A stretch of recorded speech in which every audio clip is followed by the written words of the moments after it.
തൻ്റെ ഗോത്രത്തിന് തൻ്റെ കുടുംബത്തിന് സാൽമ്യം വന്ന ആഹാരം മാത്രമേ കഴിക്കാവൂ. സാൽമ്യമില്ലാത്ത ഒരാഹാരവും കഴിക്കരുത്. വിശേഷ അവസരങ്ങളിൽ എളുപ്പം നോക്കി എന്ന് പറഞ്ഞാൽ ഗർഭിണിയെ കൊണ്ടുവിടാൻ സ്വീകരിക്കാൻ ഒക്കെയുള്ള ചടങ്ങുകൾ നിങ്ങളുടെ നാട്ടിൽ ഓരോ സമുദായത്തിനും ഓരോ രീതിയിലുണ്ട്. Am I right? അവയ്ക്കൊന്നും ബേക്കറി പലഹാരങ്ങൾ വാങ്ങരുത്.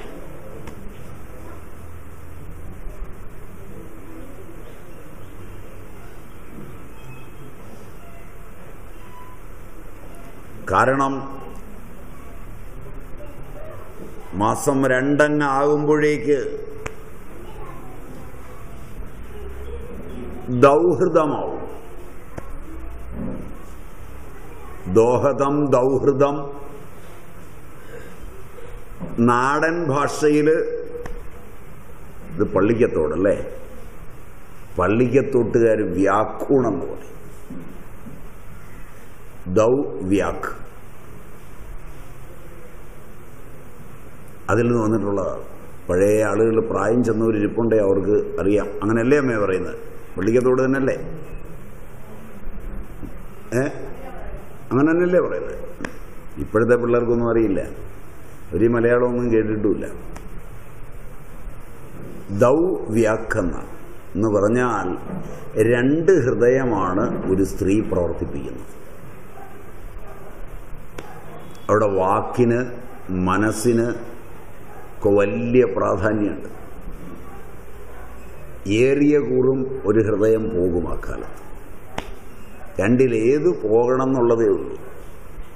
ലോലമായതുകൊണ്ട് അകത്ത് കിടക്കുന്നതിൻ്റെ പോകും. ജനിക്കുമ്പോൾ തുളയുണ്ടാവും, ഭിത്തിക്ക് കട്ടിയുണ്ടാവും. 1.5 വയസ്സിലും 1 വയസ്സിലും ഒക്കെ ഏറ്റവും പ്രധാനമായ ഹൃദയത്തിന് തന്നെ പ്രശ്നങ്ങൾ ഉണ്ടാവുക എന്ന് വന്നാൽ എന്താവും ഗതി? ബൈക്കിൽ യാത്ര ചെയ്യരുത്.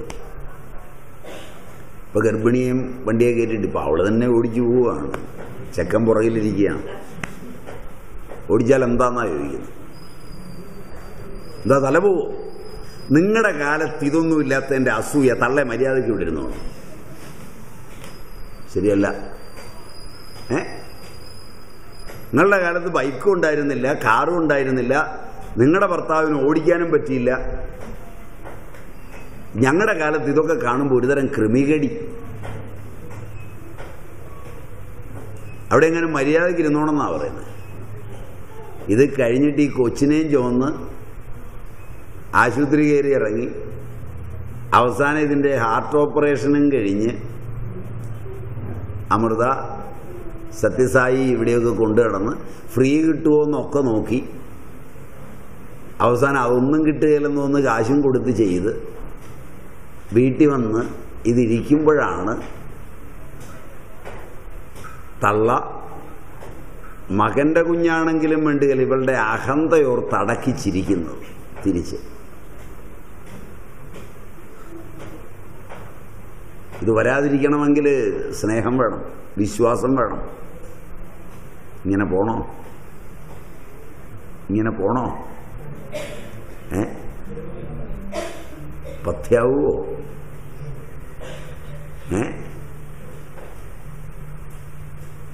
ഇങ്ങനെ കേൾക്കുന്നത് ഇഷ്ടമാണോ?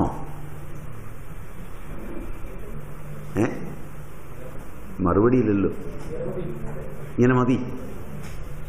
എനിക്കൊരു തോന്നലേ, ഇഷ്ടമാണ്. പക്ഷേ ഒരു പക്ഷേ ഇല്ലേ സുരേഷ്? കാരണം ചെറുപ്പക്കാർ ഭാര്യമാരൊക്കെ കൂടെ വന്നിട്ടുണ്ട്, അതുകൊണ്ട് ഇഷ്ടമാണ്. പക്ഷേ സ്വാമി എന്നില്ലേ? അപ്പം ഇത് വരാതിരിക്കണമെങ്കിൽ അവിടെ ഒരാൾ തല കുലുക്കുന്നുണ്ടല്ലോ. അതിന് ഒരു വഴിയേ ഉള്ളൂ, ഇതെല്ലാം പാലിക്കണം.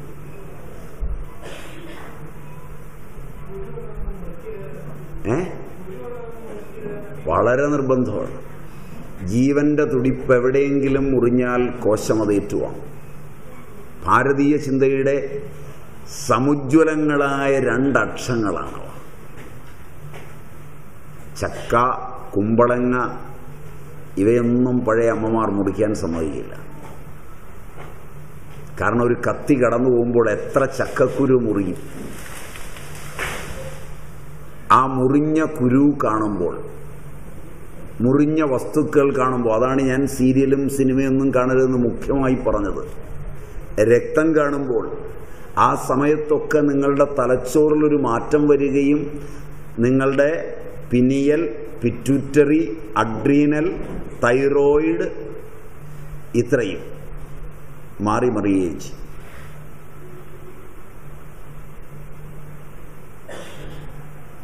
ഒരടിയോ ഇടിയോ ഒക്കെ കാണുമ്പോൾ പിനിയൽ ഗ്രന്ഥിയിൽ മാറ്റം വരും.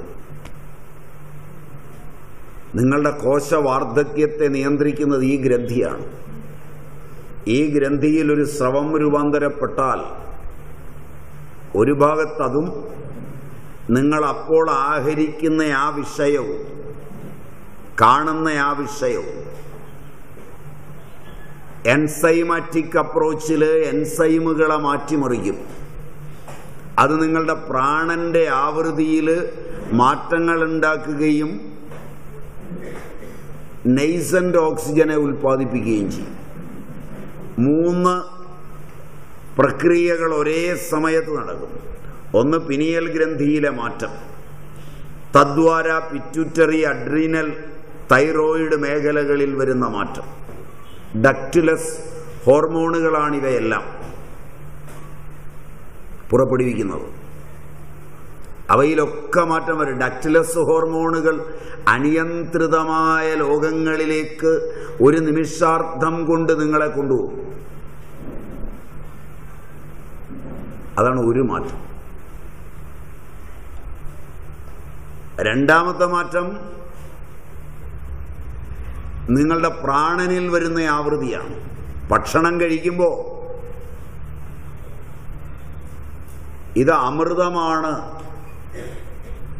എന്ന് പറഞ്ഞിട്ടാണ് പണ്ടുള്ളവർ കഴിക്കുന്നത്.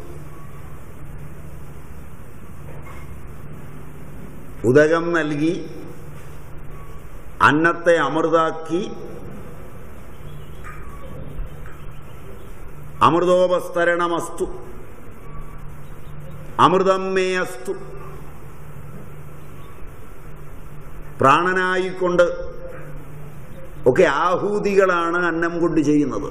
ഓം പ്രാണായ സ്വാഹ തുടങ്ങി ഓം ഉദാനായ സ്വാഹ വരെ മൈക്കൊക്കെ വെച്ച് പറയരുതെന്നാണ്. അതുകൊണ്ടാണ് അത് ക്രമമായൊക്കെ പറയാത്തത്.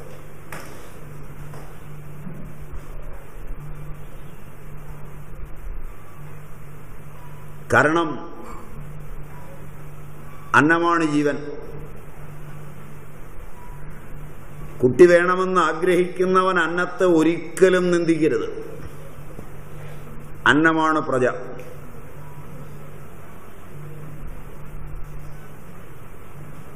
ഗർഭിണി ഒരിക്കൽ പോലും അന്നത്തെ നിന്ദിക്കരുത്, അന്നം ഉപേക്ഷിക്കരുത്.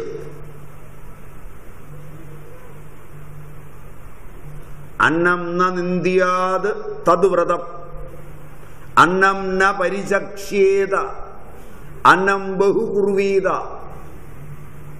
തൈത്തരീയം. നിങ്ങൾക്ക് പാരമ്പര്യത്തിൽ അറിയുന്നത് രാഷ്ട്രപിതാവ് അന്നത്തെ ഉപേക്ഷിച്ചവനാണ്.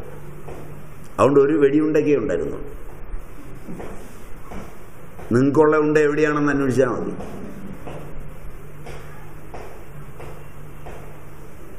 അന്നത്തോട് മാത്രം കളിക്കരുത്. അന്നം നിങ്ങളെ കാത്തിരിക്കരുത്. അന്നത്തെ നിങ്ങൾ കാത്തിരുന്നാലും ഇതൊക്കെ പാലിക്കണം.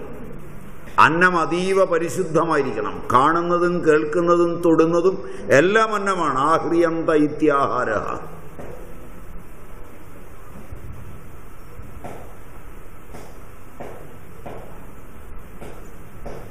വയറ് നിറഞ്ഞിരിക്കുമ്പോൾ കഴിക്കാൻ വിളിച്ചാലും മതിയെന്നേ പറയാവൂ, വേണ്ടെന്ന് പറയരുത്.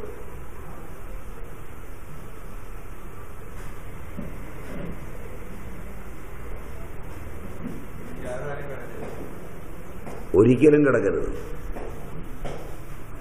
ഒരിക്കലും കിടക്കരുത്.